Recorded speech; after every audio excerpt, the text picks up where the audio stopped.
je me rappelle à Ziguinchor blocus Ziguinchor bi am na benn ndaw du nom de Diédhiou mais gis nga bañ koy faat tiré ko balle on était à côté bañ ko tiré balle dafa ne je sais que je vais mourir mais il faut continuer le combat bu leen nangu mukk ñuy jaar ci kaw Ousmane Sonko.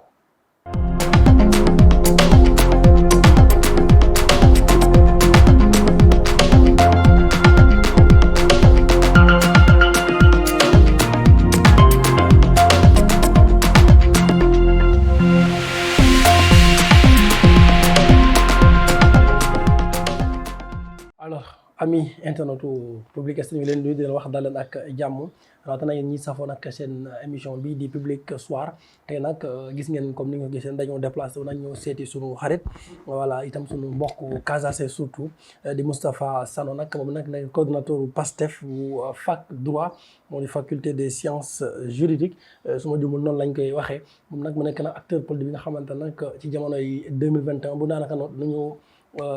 Pastef faloo ci nguur gi il était un acteur clé ci loolu nag moo tax ñu jaw bëgg waxtaan moom jamono ji si tolluwaay réew mi donc duñ def dara lu dul encore di leen jaajëfal yéen internet bi bu baax a baax di nuyu bu baax a baax ki nga xamante ne moo di moom Moustapha Sano bi nga xamante ne nag dafa ñu dalal tey ci salon bu yanj bi ñuy fas yéene waxtaanee tolluwaay réew mi ci da vraiment dans la courtoisie dans la joie dans le fair play ndaxte nag Sénégal benn bopp la kenn mënu koo xar ñaar Moustapha Sano ci lañ dem ñu di ko nuyu bu baax a baax am mbégte ak kontante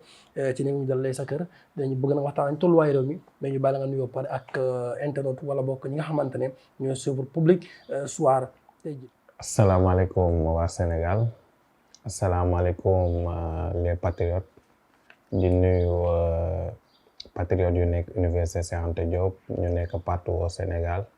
di ñu nuyu ñëpp c'est un réel plaisir aujourd'hui de vous recevoir chez moi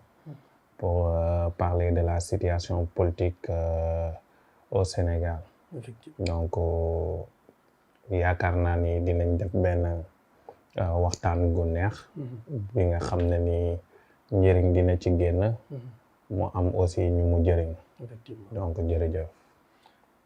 Voilà donc merci donc Moustapha Sano donc comme ni nga ko waxee mbégte ak kontaan la pour ñun vraiment ñu dalal la wala boog nga dalal ñu mais ñu fas yéene waxtaanee comme ni nga ko waxee tolluwaay réew mi waaye avant ça ñu dugg ci waxtaan bi Moustapha Sano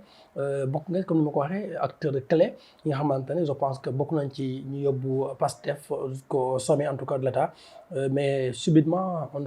te voit plus ci li nga xamante ne moo di ci langue politique bi et qu'est-ce qui se passe lan moo waral ce retrait politique là. En fait mën nañ ni retrait politique la mais en réalité man gisuma ko retrait politique parce que à un moment donné si sa évolution da ngay dem ba benn moment boo xamante ni t'as besoin nga nekk ci ginnaaw xoolaat jàngat parce que aussi ñun étudiants yi li ñu metti dafa bëri li nga xam ne ni gis nañ ko ci projet bi nga xam ne projet bu ñu digoon donc lu ñu metti dafa bëri lu tax mu metti ñu mooy boo xoolee ba ñu xeexee ba pare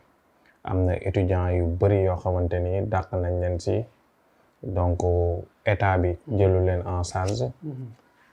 jox leen ay formation pour étudiants yooyu mën a delluwaat si bërëbu jàngkaay yooyu noonu donc loolu doon na li ñu metti 2 ans bañ jëlee pouvoir bi ba tey sur toute l'étendue du territoire national comme ñu xam ne ni étudiants yi rôle bu ñu joué ci combat bi porteur de voix lañ dañuy vulgariser projet bi associé ñu leen ci benn yoon gisuñu benn association bi nga xam ne ni étudiants yooyu boole nañ leen ci donc étudiants yi bañ jëlee réew mi ba tey gisuñu benn étudiant bi nga xam ne ni am na taxawaay dans l'ensemble du territoire national ñu jël la jox la dara pour responsabiliser la donc loolu gisuñu ko ci projet bi mais aussi boo demee Université Saint-Louis di nga gis ñaari étudiants yi nga xam ne ni ci combat bi lañ leen gaañ-gaañ yu métti n'oublions pas que foofu sax am na ñi nga xam ne ñaari nit ñi nga xam ne ni perte nañ fa seen dund maanaam génn nañ àdduna teewul am na ñaar ñi nga xam ne ni am nañ blessé grave jëluñu leen en charge te day laaj ñu évacuer leen jàppale leen mais loolu en réalité defuñu ko donc jafe-jafe étudiants yi ni ñu nekkoon ba tey moom moo fi nekk rawatina ñi nga xam ne ñoo xeex pour ñi nga xam ne nii mooy Bassirou Diomaye Faye ak le président Ousmane Sonko ñu falu ñooñu ñoo ngi ci ay guuta ñoo ngi ci ay problèmes soit c'est des problèmes de santé soit c'est des problèmes yi nga xam ne nii mënatuñ jàng soit c'est des problèmes yoo xamante ni ñoo ngi taxawaalu ci mbedd yi loolu yëpp li ko waral mooy ba ñu bëggee jaay doole le président Ousmane Sonko ñoom dañ taxaw ne duñ ko nangu tey te duñ ko nangu suba mu jaral leen ñu tayle seen life ba ñi nga xam ne ni ñoom lañ jàpp ne ñoom ñoo mën a doxal réew mi daal di accéder au pouvoir mais en retour dañ leen war a jël en charge dimbali leen gis nañ tamit ay étudiants yoo xamante ni dañ leen torturer tey jii ba doonatuñ sax góor donc tout ça yow nga nekk ci njiit bi xam nga di leen yàgg wàccee di yàgg représenter parti bi ak ñoom nga gis leen ñuy dund jafe-jafe yooyu noonu amul benn saafara donc loolu aussi day am impact bu mu def ci yow sur le plan psychologique mais aussi sur beaucoup de plans yi nga xam ne ni mënuñ ci dugg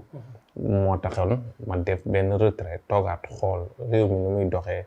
donc loolu la mais du retrait total mais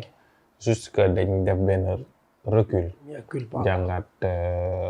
situation bi. ok voilà mun nañ ko jàppee kon reculer pour mieux sauter. waaye ba tey ci plan boobu ci loolu lay taxaw par rapport ak bi parce que gis nañ aussi yenn ci ay ndaw wala sax ñi nga xamante ne bokkuñ ci Pastef wala boog bokkuñ ci nguur gi ñu jàpp ni gouvernement bu bees war nañ ko may au moins quelques voire 2 ans wala 3 ans pour mu mun a gën a nekk assis pour mun a commencer doxal carrément léegi nag est-ce que aussi du nekk précipitation peut-être ñoom ñu ngi ci parce que gis nañ ci seen ndaw ñi nga xamante ne jàpp nañ ni sax yenn yu bëri nga xamante ñu ngi ko doon xaar peut-être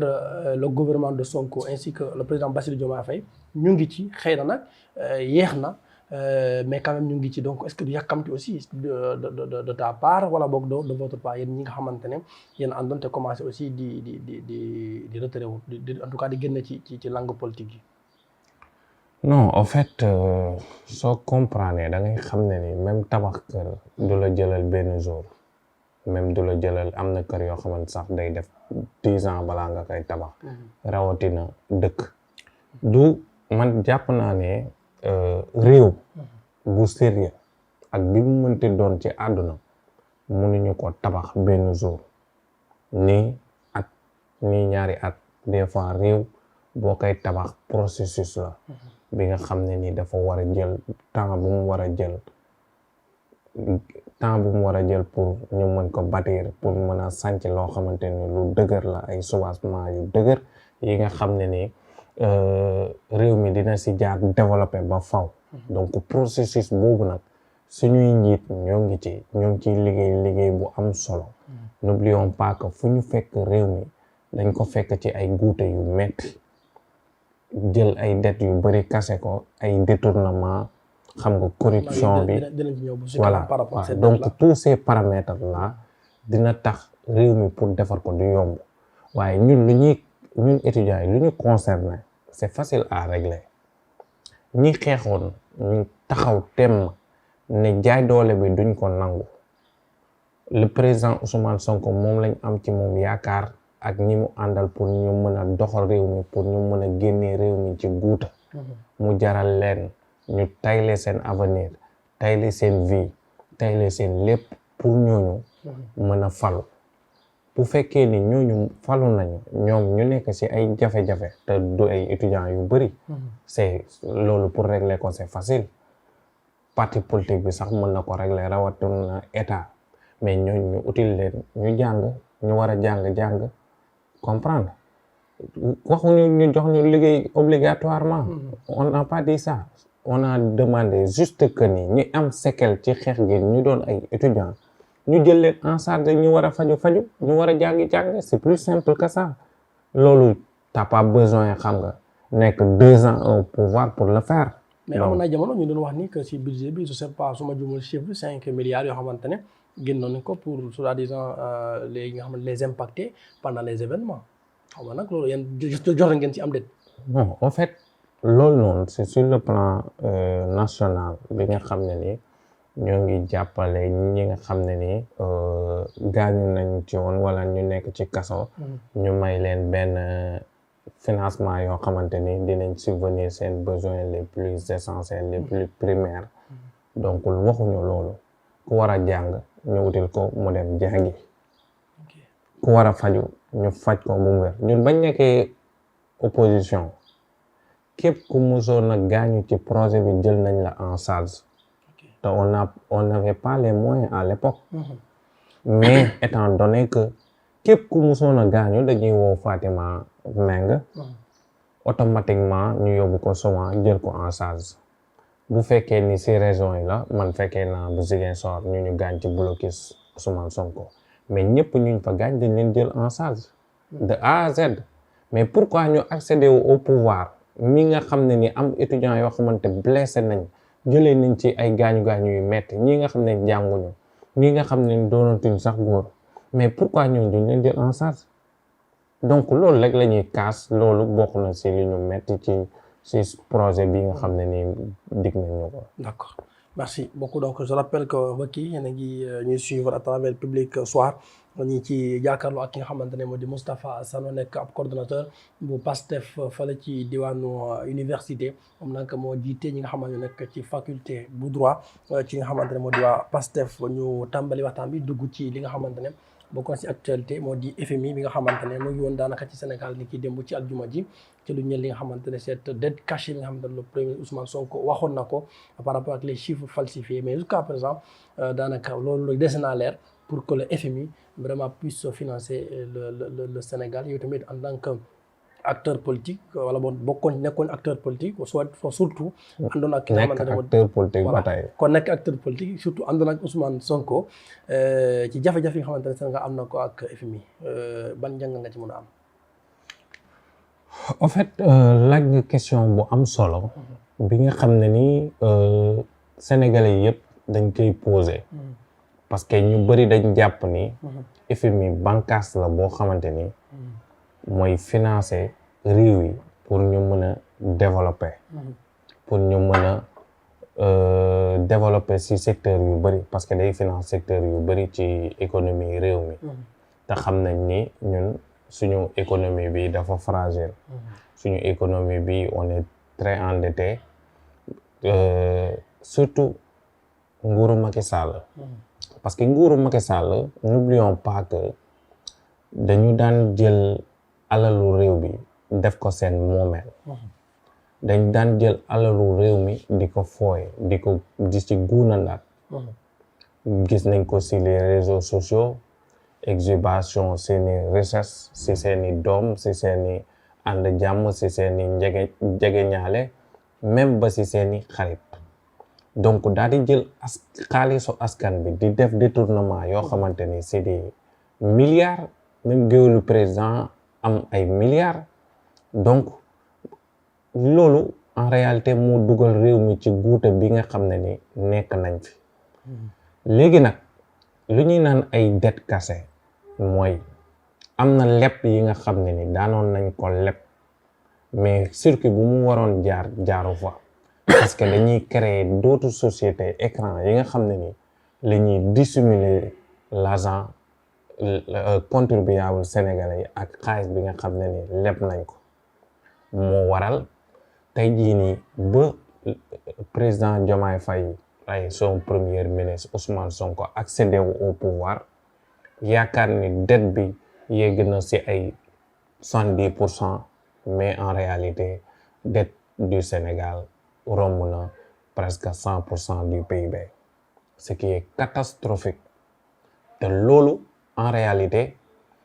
état bi nga xam ne ni moo fi nekk bu amul taxawaay am stratégie réew mi tôt ou tard ci guuta lay dugg ndax économie moo yor réew économie mooy tax état di fonctionner mooy tax liggéeykat yi di fonctionner moo tax secteur yëpp di dox mais économie bu taxawee ñëppay taxaw te ñoom dañu paralyser économique mais li ci gën a neex mooy dañu produire des rapports yi nga xam ne ni suñu kuréelu réew moo ko fi teg ñu produire rapport OFNAC ñu ñëw ne ñii de dette bu ñu lu ñu yaakaaroon ni fa la ñu bàyyi Sénégal bàyyi ñu ko foofu mais fu gën a pire lañ ko rapport Cour des comptes. waaw rapport Cour des comptes mu ne fu gën a pire lañ ko dugal Ousmane Sonko sax di naan ko je cite si souterrain lañ nekk ça veut dire que ni économie réew mi dafa daanu ba réew mi mënul def lu dul yëkku dans tous les secteurs donc le problème qui se pose nan lañ koy relever ak nan la ñuy situer les responsables et comment on va les traduire en justice et comment relancer l'économie du Sénégal. Même si cela a créé une rupture de confiance diggante le FMI ak institution bu Sénégal. Exactement am na benn rupture de confiance bi nga xam ne ni am na gannaaw ba Sénégal kuréelam yi daal di def rapport ni en réalité dette yu bëri dañ ko nëbb dañ ko dissimuler ci des sociétés yi nga xam ne c'est des sociétés écran la ñu jël xaalis réew mi doot def ko seen moomeel di ci jënd ay immeuble di ci tabax di ci dund donc Sénégal dafa wane loolu parce que Diomaye mënoon na ñëw nekk ci même sillage bi dissimuler les dettes parce que ne lii bu ma ko wanee FMI du ma financer mais n'oublions pas que ni FMI kese doonul moyen de financement comme ñoom nuñ nekk di def nii Sénégal diaspora bon ak yeneen yi nga xam ne nii ñoo ngi koy mettre en place pour même sénégalais yi nga xam ne nii comme Touba ca kanam nu muy doxee maanaam ñun sénégalais yi dañu war a réfléchir ñun en tant que sénégalais comment on doit investir dans ce pays de manière substantielle bi nga xam ne ni xaalis boobu la ñuy jël doxal réew mi même ginnaaw FMI financé wu ñu ba tey mais 2 ans ngi nii Sénégal moo ngi dox amul problème salaire amul benn problème même bu fekkee ni am na non métti na méttiwut parce que métti na koo xamante ni chaque mois day jot salaire am bu yokkul du wàññeeku kon kooku mënul taxaw naan dëkk bi méttiwul métti na parce que bu taxawee ne dëkk bi métti na rek pot de vin yu mu daan am ci suuf corruption yu mu daan am ci suuf mais état ba mu ñëwee daf verrouiller lépp ñu nekkul ci jub rek ñoo nekk naan dëkk bi daf metti mais ñu am xëy ñu leen di fay chaque fin du mois lu ñu leen daan fay lañ leen di fay bu yokkul wàññeekul déggoo fi kenn koo xamante ni nee na salaire am wàññi nañ ko. Moustapha loolu boo ko waxee léegi nag comment est-ce que nan ngay def ñi nga xamante ne moo di les 30 000 emplois yi ngay dégg ñu naan dàkk nañ ko loolu noonu leen def. non en réalité amul benn base solide buy wane ni dàq nañ 30 000 personnes c'est des spéculations pures et simples amul benn kuréel bi nga xam ne ni def na étude boobu noonu ba ne la 30 000 personnes lañ dàq certes dàq nañ ay nit li tax ñu dàq ay nit mooy li daan freiner suñuy des sociétés yi nga xam ne ni société état bi la comme poste mais benn société bu war a jël benn par exemple 1000 personnes mais nga dugal fa 15 000 personnes mais société boobu noonu nan lay lépp budget de fonctionnement lay dem budget de fonctionnement c'est des sociétés à perfusion continuelle xoolal ñun suñu société yëpp actuellement li ñu rey mooy clientèle politique te réew mi tant que mu ngi dox ci clientèle politique ci guuta lay nekk parce que ñi nga àndal ñëpp da ngay bëgg a dugal leen ci ay structure ñu liggéey même bu fekkee ni structure yooyu fees nañ mais da ngay surcharger pour nga mën a nekk tranquille donc loolu moo tax suñu société yi compétitive wuñu ils ont beaucoup de problèmes même problème sur tous les plans. ok kon rupture de confiance boo xamante ne les propos peut-être du premier ministre Ousmane Sonko créé nañ ko diggante ñun ak FMI ak wala boog yenn bànqaas yi nga xamante ne ñoo doon lebal xaalis du Sénégal jàppoon ni c'était une erreur de communication de la part du premier ministre pardon Ousmane Sonko. man je pense que mooy meilleure décision bu ñu jël ba ñu ñëwee ci boppam réew parce que n'oublions pas ñun ba ñuy topp Ousmane Sonko daf ñu yar tete ñu ci dëgg même bu ñuy dee nañ deew ak dëgg ndax réew mi mënuñu ko tabax ci ay fen ngeen baal ma ci kàddu bi réew mi dañ ko war a tabax ci ay valeurs yu sûres ay valeurs yu solides bi nga xam ne nii suñu maam yu baax yi moom lañu jàngal mooy dëgg ndax réew boo ko tabaxul ci dëgg château de cartes la à tout moment mën na daanu nga wax dëgg sax donte dañ lay rey waxal dëgg ñun loolu lañ gëm même alxuraan loolu lañ jàngal donte dañ lay rey waxal dëgg dëgg googu nag bu fekkee ni ñenn ñi dañu ci bañ wala bañ ñu jox seen xaalis ci loolu teewut Sénégal a ngi dox ba tey ndax dëgg googu boo ko waxee sa partenaire sax dina xam ne ni ñii nekkuñu ci ay caaxaan ñëw nañ fekk benn situation bi nga xam ne jaarul yoon ñu ñëw dénoncé ko woo FMI waxtaan ak ñoom si nan la ñuy def ba saafara problème yii nii ba lii du amati ci même réew ndax loolu buñ ko bàyyoon mu continuer xam nga lan mooy am dëkk bi day nekk en faillite comme li dal Grèce balaa ngay relever waat sa économie mais c'est tout un problème donc banqueroute boobu noonu nag gàcce bu ndaw moo gën gàcce bu mag donc gàcce bu ndaw bi ni mooy ñu wax ni ñi fi nekkoon nekkeew ñu lenn lu dul tappale lu ñu leen daan jaay ba ngeen jël seen xaalis di leen ko jox ci ay caaxaani nen la ci ay détournement ci ay nangam moo tax sax d'ailleurs bu ay FMI bu ñu lay financer di la jox ay dara dañ lay conditionner les pays africains parce que lii la ñu xam c'est pas la première fois des pays africains di def yi parce que ci lañ dëkk mais ñun dañu woote rupture dañu woote changement dañu woote révolution donc boo wootee loolu yëpp base bi mooy la vérité rien que la vérité. La vérité et rien que la vérité rupture yaa ngi wax sànq nga ne ñi fi yoroon réew mi par rapport ni nga ko yore woon bokk na ci ab nguuru wala boo jël alalu réew mi di ko gundaandaak ndax rupture boobu noonu par rapport ak nguuru gi est-ce que am na ñi fi yor réew mi jamono ji moo di waa PASTEF Ousmane Sonko Bassirou Diomaye Faye El Malick entre autres ñi yore en tout cas bànqaas yi gën a mag ci réew mi ndagam nguuru boobu nga nekk di wax dëj na ci réew mi. En fait ni ma xamee le président Ousmane Sonko et le président Diomaye Faye ku nguuru ñu rëkk sa ndigg. ils grossissent ñoom ñëpp. non mais leer ñu gën a leer. en fait mais foog ñu leer. yor nañ seeni jabar yor seen kër di doxal di nekk ci condition yi nga xam ne ni sénégalais yi mettre nañ en œuvre que pour ñu nekk ci jàmm mais dañu war a nekk en bonne santé war a toppatoo seen bopp war a entraînement war a jël forme pour mën a xalaat ci doxalin réew mi loolu c'est normal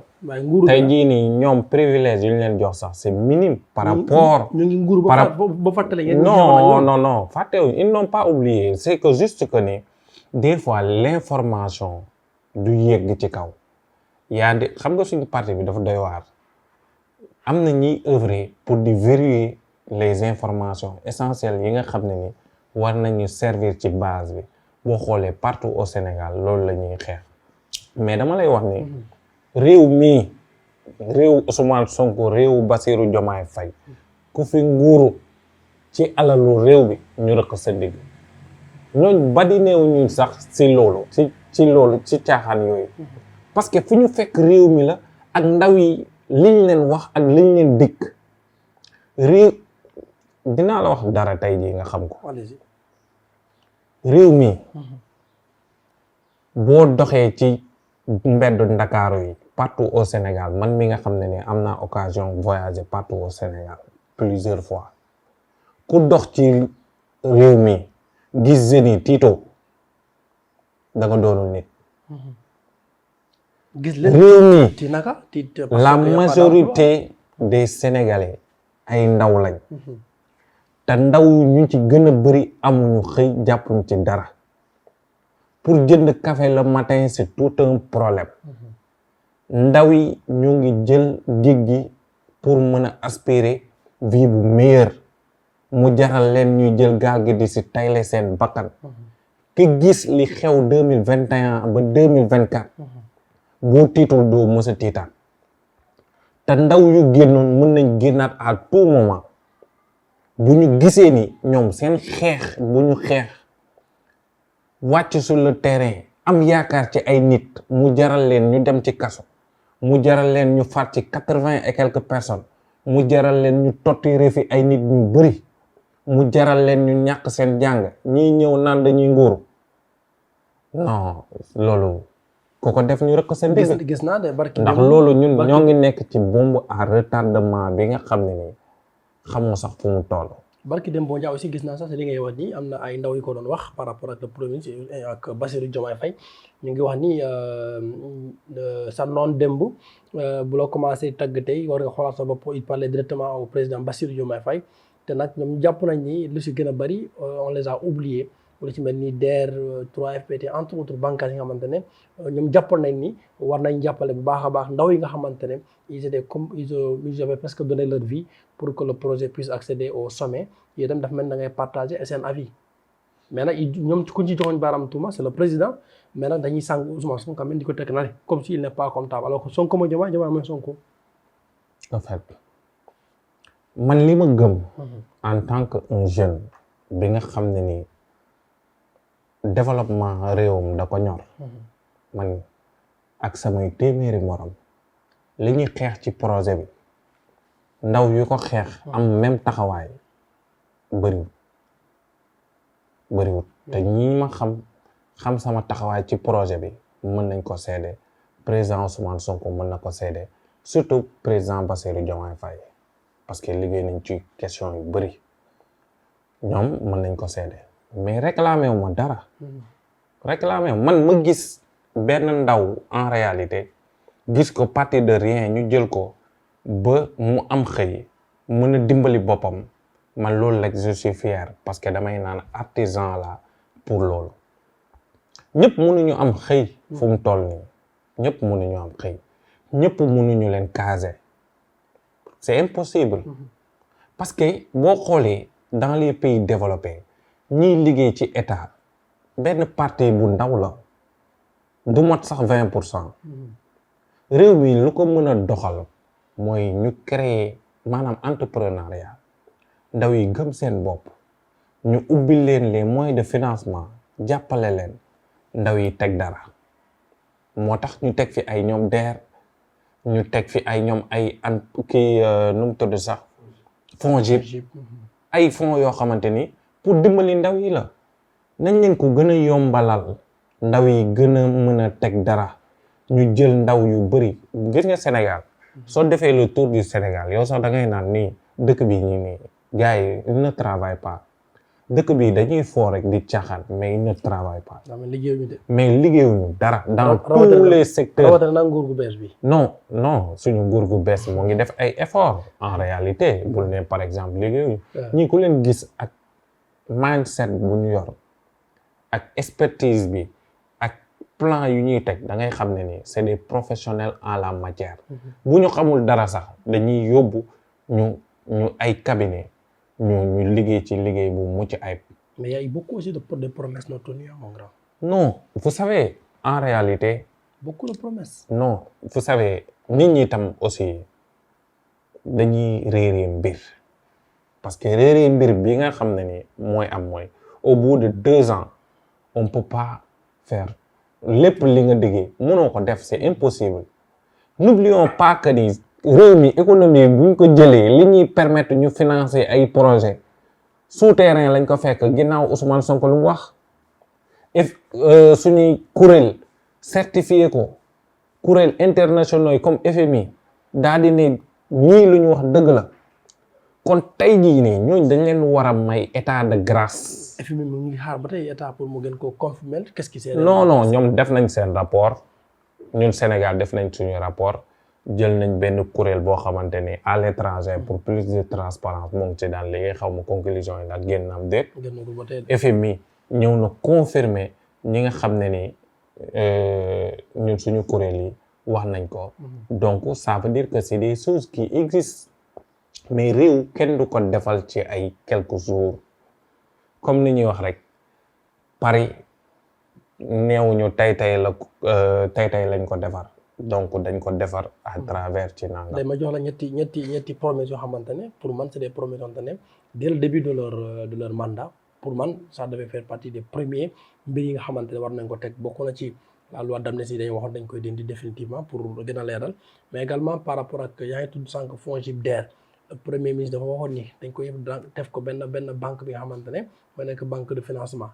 mooy FONGIP DER BND tout ça mu nekk benn banque.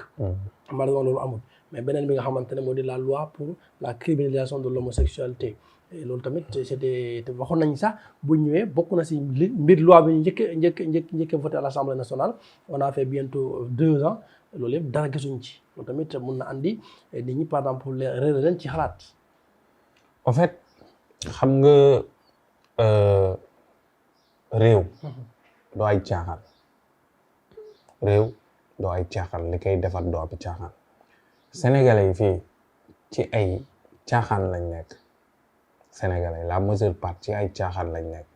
ci ay futilité boo xoolee Sénégal li fi gën a jar sax mooy waxu futilité moo gën a jar fi boo fiy wax li mën a soxal réew mi kenn du la dégg la mais booy wax waxu caaxaan waxu vie personnelle ils sont beaucoup plus concentrés. Exactement. loi d'amnistie bi nga wax noonu. surtout yu nekk faculté de droit war nga ci mën a wax. loi d'amnistie bi nga wax noonu. man loi d'amnistie au début d'accord ma ci woon.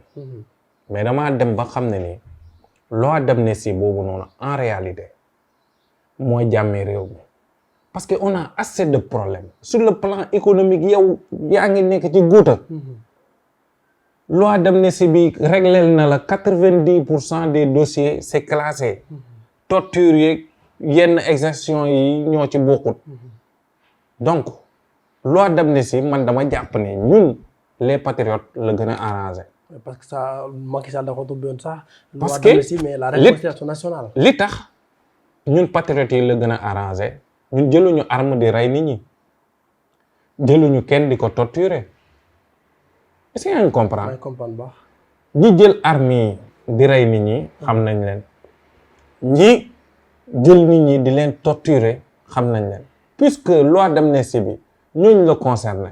donc kay c'est plus bénéfique ak ñun kon détail les paperasses dañ koy tegee gum ni concentré wu xam nga Sénégal ci lan lañ war a concentré wu actuellement tey jii bu ñu voté loi góor jigéen yeeg criminalisation en quoi lan lay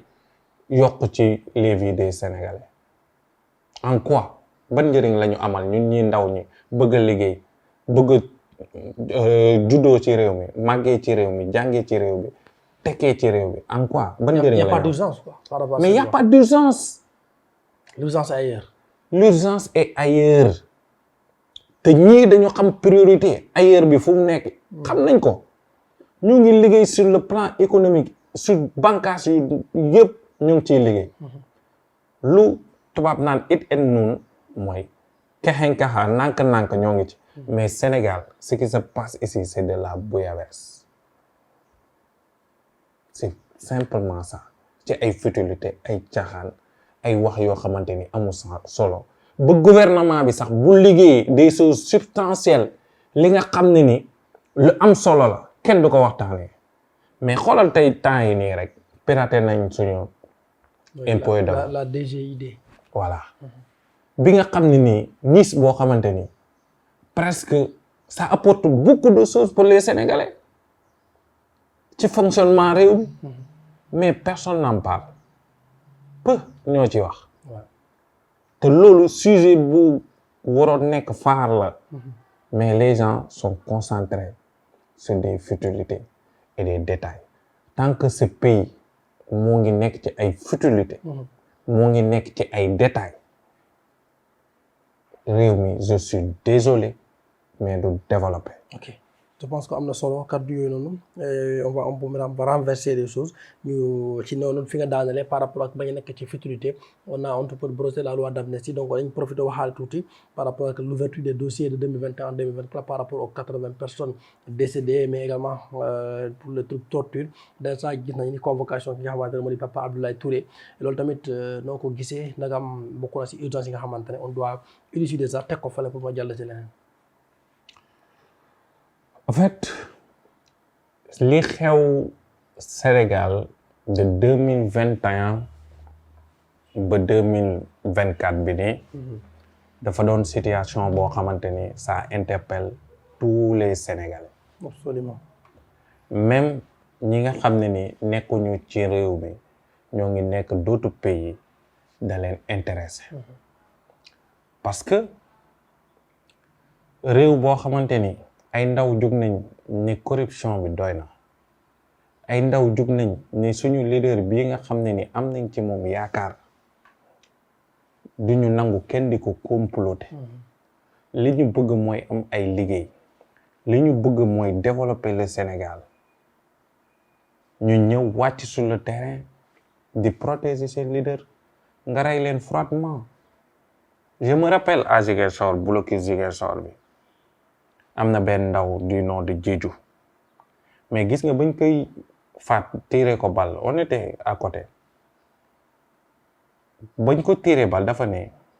je sais que je vais mourir mais il faut continuer le combat bu leen nangu mukk ñuy jaar ci kaw Ousmane Sonko moo yooyu noonu daf ma topp psychologiquement lu yàgg ça montre à quel point les jeunes étaient déterminés pour sauver ce projet. Pour sauver Ousmane Sonko surtout. Non, pour sauver ce projet. Parce que en réalité Ousmane Sonko importe peu. La preuve mooy ba demee ba mënatul bokk dañ jël keneen Bassirou Diomaye Faye ñëw bokk ñu ne Diomaye mooy Sonko Sonko mooy Diomaye mais projet bi mooy Diomaye Diomaye mooy Sonko Sonko mooy projet bi. En réalité ñun suñu perception benn projet idéal bi nga xam ne ni jàpp nañ ni moo mën a soppi réew mi ñun soppi réew bi personne nit taxul nit ñi di dee jëmm Ousmane Sonko taxul nit ñi di dee li tax nit ñi di dee ñu torturer leen ci ñi nga xam ne ni jëlee nañ ci ay séquelles yu métte parce que li nekk ci réew bi moo jaaduwul il fallait changer de manière drastique il fallait changer de manière systématique loolu la ndaw yi xeex ku yaakaar ni dañu xeex pour benn personne yaa ngi nax sa bopp personne boobu nag li tax ñu daan mooy incarner le projet lu tax ñu daan xeex mooy il fallait protéger celui qui incarne le projet boo yóbbee sa général doo ko exposer dalay jaral yow mi première classe bi nga tayle sa àdduna pour mu mën a sotti nga xam ne ni des générations et des générations dinañ ko mën a sauver. Après 2 ans presque au pouvoir est-ce que ça en valait la peine? Effectivement tey jii nii ki gis li suñu leader yi di def nga xam ne ça valait la peine. bu doon démb doon tey luñ def dañ koy yokkaat ful 2 fois ou 3 fois pourquoi parce que ñi nga xam ne nii ba ñëwee au pouvoir xam nga nee nañ le pouvoir rend fou mais ñoom pouvoir bi defu leen dara am ko ñàkk ko lañ yemale ñoo ngi liggéey nu mu ko waree ak nuñ ko war a defaree nekk nañ 2 ans au pouvoir déggoo benn détournement parce que les gens savent que nit ñi dëgg nga ñu naan réew mi manque na autorité aussi sans sujet de parole Ousmane Sonko. Non en fait loolu perception Ousmane Sonko la ci réew mi manqué na autorité peut-être on n'a pas les mêmes informations yi nga xam ne ni moom am na ko. Vous étiez d'accord avec cette sortie? Sortie boobu d'accord ma li tax d'accord ma mooy kuy jooy mënut a nax kuy jooy ñun ndaw yi ñoo ngi jooy yaakaar ci ñoom solution donc en tout état de cause ñoom ils doivent trouver des compromis ndax jiite yombut man mën naa gisee nii kii gisee nii même ñun étudiants yi nga xam ne ñoo ngi xeex projet bi ça nous arrive dans toutes les associations kii day ni nii kii ni nee mais lépp loo gis da ngay toog waxtaanee ko trouver des solutions idoines yi nga xam ne ni moo leen di mën a yóbbu kanam. Je pense que étape boobu passé nañ ko donc tirer nañ ci toutes les conséquences possibles ci loolu aussi ñun en tant que des jeunes buñ d'accordul ci dara on a cette liberté de dire que ni d'accorduñ ci lii ñun luy dal suñu xel ñun Sénégal mooy ñun ndaw yi surtout ndaw yi gis le président Ousmane Sonko gis le président Diomaye Faye ñu mel ni mburok soow waaw ñu mel ni mburok soow Ousmane Sonko ak Bassirou Diomaye Diakhar Faye am nga yaakaar ni événement 2021 2024 que justice dina dem jusqu'au bout c'est-à-dire dem ba situer les responsabilités aussi haut qu'elles puissent être. En fait justice dans ce pays quoi que l'on puisse dire c'est une justice dafa malade man li ma jaaxal réew mi mooy. te mënugul wér pour l'instant. non mais li koy wérloo du caaxaan il faut des réformes profondes. Même s'il y a eu les assises de la justice qui n'ont toujours pas été mises en œuvre pour des conclusions. Vous savez justice lu mu boole moo bëri. Il y a les textes qui sont là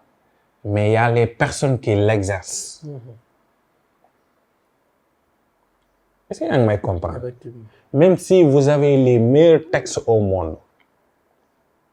mais ñi koy exercer bu ñu jéngee rek léppay jéng. Far bi mooy surtout. mais même bu fekkee ne textes yi baaxul ñi koy exercer doon ay nit yoo xamante ni ay nit yu. ñoom dañuy atte ci seen akulaay tàllaay rek. ñuy atte seen akulaay tàllaay rek lépp day jaar yoon. te loolu pour moi il faut que l'exécutif sorte carrément du pouvoir judiciaire. non c'est pas forcément dans les pays africains là nga ne exécutif génn ci judiciaire bi mais bienvenue aux dérives. ok. mais dans les pays africains là. nga ne justice bi exécutif bi séparé kenn ku nekk na jaar yoonam. waaw. mais vous allez voir du n'importe quoi. kon ce qui veut dire qu'on n'est pas encore prêt pour soigner notre justice pour mu wér carrément. Ceux qui pensent que pour réformer la justice ou bien pour changer la justice il faut impérativement dissocier les deux mais vous vous gourrez largement. Il faut que le pouvoir arrête le pouvoir. Et le pouvoir central moom lañ dénk lépp mooy état. état moo gën a am solo moom mooy pouvoir central mooy organiser. N'oublions pas que les gens ñi nga xam ne ñoo ngi justice bi c'est des fonctionnaires ñu nekk ci justice bi c'est des fonctionnaires de l'état avant tout. c'est des fonctionnaires de l'état. mun naa organiser mais est-ce que war na aussi contrôler wala orienter. Ça le problème aussi. Mais c'est l'État qui oriente. Surtout quand le Premier ministre dit que le ministre de la Justice est une autorité politique donc moom su ko waxee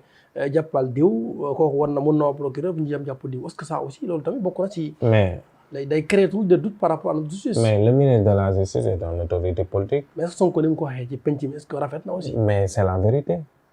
lu ñu ñoo dégg ni vérité. buy métti sax nañu wax dëgg. Ministre de la Justice n'est rien d'autre que une autorité politique. Donc on n'est pas prêt pour. tey jii buñ ko fi tegee dinañ ko génnee teg ko ne. Notre justice mais le juge est-ce que c'est une autorité politique? Déedéet. Pourquoi? Autorité judiciaire. lan moo tax parce que tout simplement c'est un fonctionnaire de l'État bi nekk ci benn bànqaas boo xamante ni mu ngi fay liggéey. te État amul prérogative amul ay lois yoo xamante ni. mën na ko jékki-jékki génnee ko sànni ko fële. lu mu def lu mu mën rek mooy mité ko mu yóbbu ko feneen. sa xarit Bassirou Diomaye Diakhar Faye avait promis qu'on va tout faire pour arrêter les longues détentions ci réew mi mais ça continue. non en fait les longues détentions c'est normal dans tous les pays au monde les longues détentions. mais vous en tant que. xaaral ma wàcce parce que su ma développé wul doo comprendre. longue détention ça existe dans tous les pays du Sénégal. Du monde. mais ban longue détention la. longue détention bi Sénégalais di kaas bokkut ak longue détention bu gars yi di wax. bu gars yi def. parce que tey jii nii boo reyee doomu aadama ñu tëj la 20 ans. c'est normal. c'est normal. mais tey jii nga am problème avec la justice jugé guñ la nga nekk foofu 10 ans mais c'est pas normal du tout. Ah, voilà. C'est ce qui se passe avec Abdou Nguer avec Abada Gadiaga avec. non mais Abdou Nguer jugé woon nañ ko fii flagrant délit. non jugé guñ non. dañ ko war a jugé ñu andi ko yokkal ko leneen. non parce que charge yi xam nga enquête tamit en fait longue détention boo déggee Sénégal yi ça n'a rien à voir ak ay mbiru Abdou Nguer ak mais Badara Gadiaga mi nga xamante ne li mu wax gis nañ ko ci à la télé c'est flagrant délit Abdou Nguer ay Badara Gadiaga bañ demee kaso démb la yow longue détention yi ngay wax ak man nii c'est des longues détentions yi nga xam ne nii ay nit ñoo ngi koy nekk ci kaso yi 10 ans 6 ans 7 ans donc reformuler ma comprendre li ma bëgg wax mooy ku def flagrant délit est-ce que war nañ ko yóbbu instruction voilà donc yow li ngay jàppee flagrant délit ak le professionnel en la matière li muy jàppee flagrant délit mën na bañ a bokk flagrant délit selon situation bi lañ koy apprécier te kii ka war a apprécier moo koy apprécier yow mënoo doon sénégalais lambda ne lii flagrant délit la tu es qui pour apprécier yow donc en tant que juge nekk faculté des droits jàpp nga ni ku toog ci plateau télé wax ñëpp di ko gis ñu toppee ko wax yooyu noonu lu mu def nekkul flagrant délit comme kan exactement Badara Gadiaga kaa ban kaa Badara Gadiaga ñëw na plateau wax ba mu waxee wax yu kàddu yu ñaaw wax njombe pour la neex bañ ko daal di téye bañ ko téye gis nañ ni dafa daan jot ay fonds yoo xamante ni ay nit a ko daan jox ñu jàpp ni surtout présomption d'innocence ñu jàpp ni dafa lëkkaloo ak ay kuréel pour mën a déstabiliser réew mi mais est-ce que kooku dañ ko war a yóbbu flagrant délit war nañ ko instruction pour def enquête war nañ def dès l'instant que ni am na instruction pour def enquête génn na ci cadre flagrant délit effectivement moo tax ma ne la il faut faire très attention pour l'appréciation des cas parce que cas bu nekk am na luñ koy traité lu lees waxut réew mi d'accord am na solo trop Moustapha Sano di nekk coordonnateur u PASTEF faculté droit beneen laaj bi mooy yéen étudiants yi gis naa ni demoon ngeen ci siège u PASTEF bëggoon def benn ab ndaje mais daanaka mujjul antu qu'est-ce qui se passe chez vous waa PASTEF vous vous disputez souvent voire vous vous battez lu xew waaw mais en fait politique c'est passionnant quoi dafa neex aussi man moom pour te dire vrai j'ai pas regretté li ma ko def parce que ça m'a beaucoup appris li xewul du lenn rek la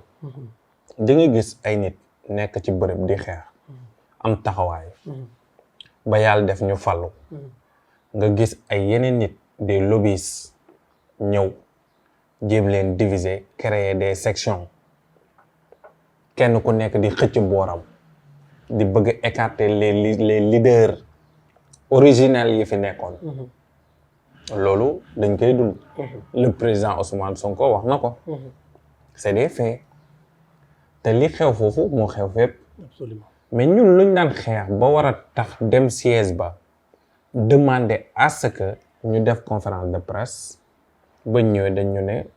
désolé mënoo leen ko def dans la mesure où déposer woo leen demande mais on était préparé xam nga fekk yor nañ suñ demande yor nañ lépp préparé ñëw def suñ déclaration calmement waxtaan ak ñu war a waxtaan ak sénégalais yi ñëpp dégguñu ñu déposer prévoir ko woon le 6 ba ñëwee ba veille ba la ñu gis ni cadre yi dañuy war a def même jour parti bi envoyé ñu courrier ne ñun doo leen ko mën a def pour problème de calendrier parce que Moncap bi dañuy def déclaration ba ñu waxtaanee suñ biir am na ñoo xamante dañ ne dañ dem yàqu ko mais vu que lépp waxtaan la ndax Sénégal ñoo ko bokk parti bi ñoo ko bokk ñun ndaw yi ñun ñëpp benn lañ toog waxtaan ne nañ leen bàyyi ñu def ko tranquillement mais l'essentiel ñun dès l'instant que am nañ occasion wax lu ñu metti ñu wax ko comme li ma waxoon rek li ñu metti woon du lenn ñi nga xam ne nii am nañ taxawaay ci projet bi ñu tëj leen kaso jàngatuñu ñu perdre seen certificat d'inscription am ñoo xamante dañ leen daan traqué ñu daw defuñu examen ñooñu ñëpp ñu dàq leen boole leen dàq leen ñooñu gouvernement bu ñëwee war na leen jël en charge. xeex bi ngeen di xeex seen bi tamit pour lan la. non loolu ça existe partout hein en réalité. Pour moi Pastef faisait partie des partis d'exception dans ce pays-là. ginnaaw bu Ousmane Sonko ak le président Bassirou Diomaye Faye dañuy am conflit seeni biir. comprendre ñun à notre niveau doon ay étudiants di jàng mën nañu war a am problème suñu biir. mais li ci gën a am solo mooy bu ñu amee problème suñu biir waxtaanee ko suñu biir ba trouver des solutions suñu biir. Macky Sall continue de rayonner au plan international moom njiitu réew ba woon di Macky Sall avec son livre d'ailleurs sax posé nañ ko question par rapport di dette cachée moo di bor bu ñu nobb moom mu jàpp ni de par définition parce qu'il a été très précis en disant de par définition dette cachée c'est pas possible mais déjà pour son rayonnement au plan international alors que ñun Sénégal jàpp nañ ni mënut loo ko gisee. en fait Macky Sall lu mu wax boo xoolee techniquement dette cachée mënuñu ko wax. techniquement. entre guillemets techniquement dette cachée mënuñu ko wax. kon d'accord nga moom ci point côté boobu. techniquement d'accord nga ak moom. techniquement. dette cachée mënuñu ko wax. d'accord ndax même buñ ko caché woon si c'était bien dissimulé peut-être duñ ko gis. maanaam dette cachée techniquement mënuñu ko wax quoi.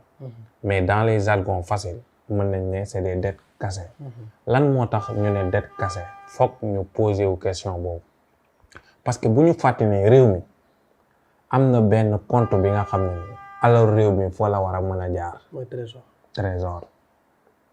comprendre donc compte état bi ci lépp fonctionnement yi foofu la war a jaar est-ce que ngeen comprendre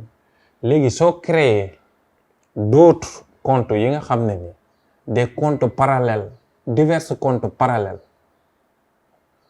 di fa dugal xaalis bi di ko dépenser di ko def ci ay dépenses yoo xamante ni des fois amul sax base légale alors que dañuy ne l'administration elle est écrite non pas orale mais am na yenn dépenses yoo xamante ni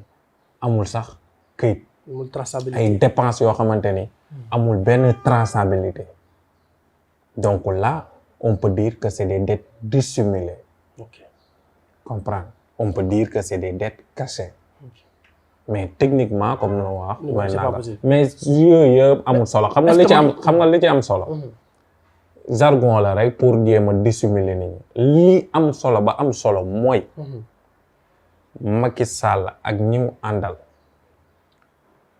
dañu jël alalu réew bi def ko seen alalu bopp di ci nguna ndaat sàcc suñu alalu réew def ko foo xamante ni ci ay immeuble donc loolu yëpp lañu war a nangu delloo ko Sénégalais. d'accord ñi ci war a woo ñu woo leen ñu ci war a juger ñu juger leen ñu si mën a rembourser ñu rembourser. d'accord donc loolu mooy mbir bi. en tant qu'ancien président Macky Sall mérite-t-il des injures par des populations. en fait tey jii man Macky Sall la. parce que gis naa ñu koy saaga. personne ne mérite des injures ndax buñ la saagee saagawuñu la yow kese mais ñun saaga nekk sa ginnaaw moo bëri saaga nañ sa doom saaga nañ sa yaay saaga nañ sa jegeñaale saaga nañ ñëpp te nag comme niñ koy waxee rek wax ju bon jógewul fu mu jëm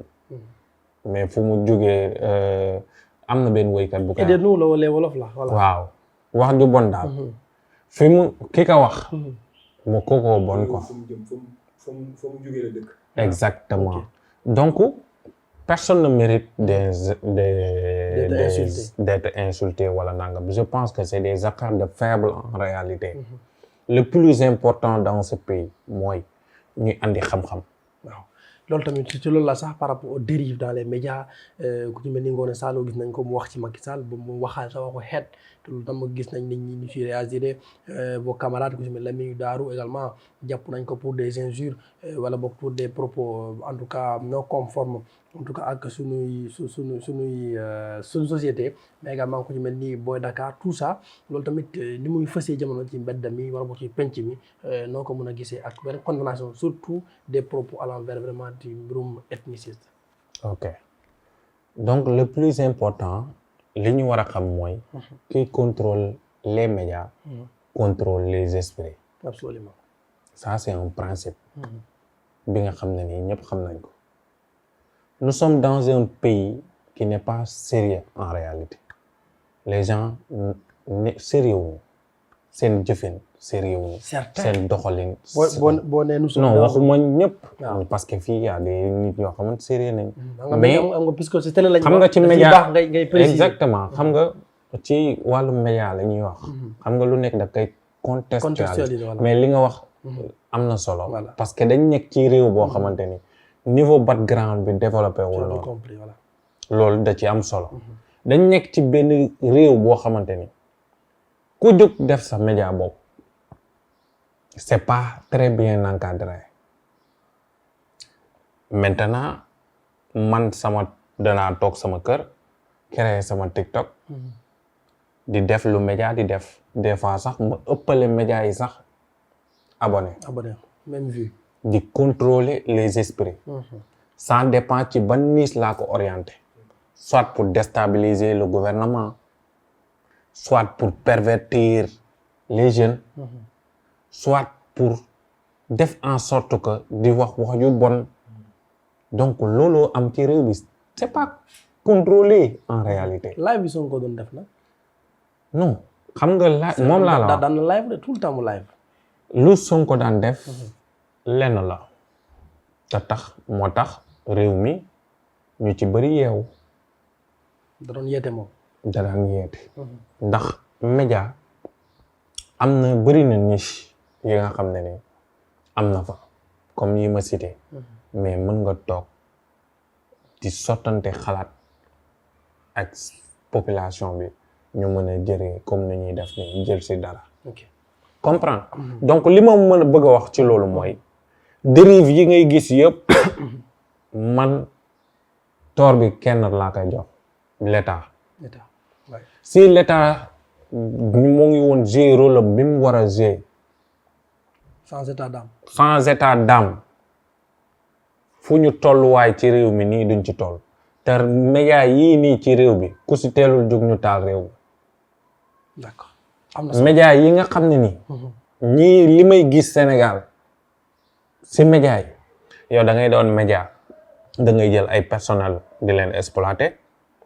di wax yoo xamante ni day féewale Sénégalais doo fay impôt kenn enregistré wu la xamuñu ko moom ngay gagner xaalis comprendre dans un pays sérieux on doit laisser tout ça passer. léegi ñu taxaw par rapport ak li nga wax c'est important mais kaddu nga ko ne wax waxu xeet loolu noo ko gisee. képp kuy wax waxu xeet da nga bëgg a taal réew mi que ça soit ngóone wala nangam ak nangam ma ci yem. et le rôle du procureur dans ça. du woon nañ ko. wooguñ ko de. non du woon nañ ko gis naa si média yi woon nañ ko. parce que du moom lañ óol nañ ñi nga xamante ne ñoo ko porté plainte. non xam nga lu nekk le procureur c'est toujours pas autosaisi par rapport au cas xam nga mais dès l'instant que wax nga mbir ay nit déposer plainte bu procureur bi c'est le maître des poursuites su ko neexee autosaisir bu ko neexul autosaisir. mais kuy bëgg a taal réew moom procureur dañuy war autosaisir na. en principe. voilà en principe. mais gis na ñi déposer plainte donc il faut ñooñu dañuy constituer wu partie civile ñëpp ñu déposer plainte. effectivement bu fekkee ni posé nañ leen préjudice moral xam nga gars yi Ngoné Saliou mën nañ ko condamner ba pare mu dédommager mais daal li ci am solo. du lu mu wax. ndax am na wala amut képp ku doon ab sénégalais da nga ko war a ñaawlu ba d'abord. en principe yaa xam foo munti bokk. ndax li gën a tuuti lool taal na réew feneen. beaucoup de pays ñi nekk sous région yi moo taal seen réew. ñun Sénégal dañu am sens boo xamante ni soo voyagé si réew bi rek ka kay xam. foo dem bokk. te multitude pot la. làkk yëpp dañuy cohabité wu si jàmm si salaam boo demee Ziguinchor man sama maam fu ñu ko denc chrétien yaa ngi nii musulman yaa ngi nii animistes yi ñoo ngi fi ñëpp si benn cimetière mais loolu rek wane na ni telle enseigne que ñoom lu ñuy dund mooy réew mi lu ñuy dund mooy vivre en harmonie même si on n'a pas les mêmes croyances même si nekkuñu même benn ethnie loolu yëpp amul importance li am importance mooy nit nga nit la nañ dund ci jàmm ak salaam te jàmm boobu noonu tant que ñoo ngi ciy nekk yàlla mën nañ dimbali ñu développer mais tant que jàmm jooju ñoo ngi koy fragiliser ci médias yi nga xam ne ni ñoo fi nekk réew mi bu mu la surprendre te bu déclenché lu koy fay du doon caaxaar Moustapha Sano coordonnateur Pastef faculté droit bëgg la vraiment dalal la waxtaan ak yow ci li nga xamante ne mooy tolluwaay réew mi ñu jeexalee ko rek par rapport ak la rentrée des classes avec nu ñu état bëgg lu bees li nga xamante ne dafay dem ci numérisation wala digitalisation boo ñu naan am na ñu naan sax cahier texte léegi dootul amati lépp dañ koy def de manière digitale loolu tamit noo ko gisee fa lañ jeexal li nga posé digitalisation bi moi j'ai un problème avec cette digitalisation là parce que digitalisation gis naa ni suñu nguur bi ba mu ñëwee bëgg na ko mettre en place mais avant digitalisation il y a des préalables est-ce que les préalables ont été faits? J'en doute très fort. Tout ça c'est des paramètres yoo xamante ni war nañ ci réfléchir. Où est-ce qu'on va digitaliser ou est-ce qu'on va pas digitaliser? Parce qu'il y a des zones qui n'ont pas de réseau. Parce que non du cadre boobu sax mooy tey jii ñëw nañu impôt domaine on a digitalisé. monde acteur bi nekk ci monde bi. nga xam ne ni suñ la bëgg a déstabiliser en réalité. ce secteur yu gën a am solo yi nga xam ne da nga ko digitaliser nit mën na nekk Europe paralyser ce système bi yëpp. Ouais, ça c'est dangereux. Mais la sécurité numérique quoi. La sécurité numérique doit être vulgarisée au Sénégal. La sécurité numérique doit être financée et accompagnée en vue de sécuriser les données importantes yi nga xam ne ni réew mi secret mi la ci tous les secteurs avant ñuy aspirer wu sax naan dañuy digitaliser. Digitaliser pour digitaliser c'est pas important. Mais digitaliser pour sécuriser les données personnelles des Sénégalais c'est important. Ouais. Digitaliser pour protéger ce pays c'est important. Lu nekk am na préalable. Il faut éviter de verser dans le populisme pour ça. Hein? Exactement bu ñu gis yeneen réew yi daal di digitaliser rek ñun ñu bëgg a digitaliser tout. te munoo. Mais boo digitaliser lépp écrit yi nga minimiser ko ba defatoo ci nangam mais bu ñu paralyser ce système yëpp mais qu'est-ce que tu vas faire? Ouais. Comment tu vas fonctionner? Actuellement dëkk bi ngi ci guuta pirater nañu impôt et domaine chaque jour combien de milliards la ñuy perte? Panne boobu rek combien de milliards nous avons perdu? Supposons ñu digitaliser lépp. ñu pirater lépp nu ñuy def. Ça va être dangereux. Attaque bi war na permettre gouvernement bi xam dans tous les secteurs que nous au Sénégal nous ne sommes plus en sécurité parce que révolution la ñu woote. changement la ñu woote te changement boobu révolution boobu am na ñu mu neexul. am na ñoo xamante seen bakkan lañ leen jaral. te fu mu jógee ku nekk mën na nekk commanditaire. Effectivement. mën na nekk des acteurs yoo xamante solitaires. mais il peut y avoir que ay commanditaires nekk fa. tout ça dañ ko kii donc éducation bi pour daanale foofu mooy éducation bi rentrée des classes bu ñu bëggee digitaliser mais digitalisation partielle lay doon. parce que ku dem voyager Sénégal partout daal di koy xam les profondeurs. di nga gis ne yenn école yoo xamante ne amuñ sax salle de classe yow boo amul salle de classe. ay nga nekk ci ay craintin comme niñ koy waxee Casamance. abri provisoire des abris provisoires. mais yow dëkk boo xamante sax amul courant amul des antennes relais mais yow comment tu peux digitaliser. ñoo ngi nii si projet ASER bi di électrifier zone rurale yi. ça veut dire que ni beaucoup de zones en réalité. amuñu courant mais nan ngay digitaliser. Est-ce que les professeurs ou bien les enseignants ont été formés sur ce système-là? Tout ça c'est des paramètres à réfléchir.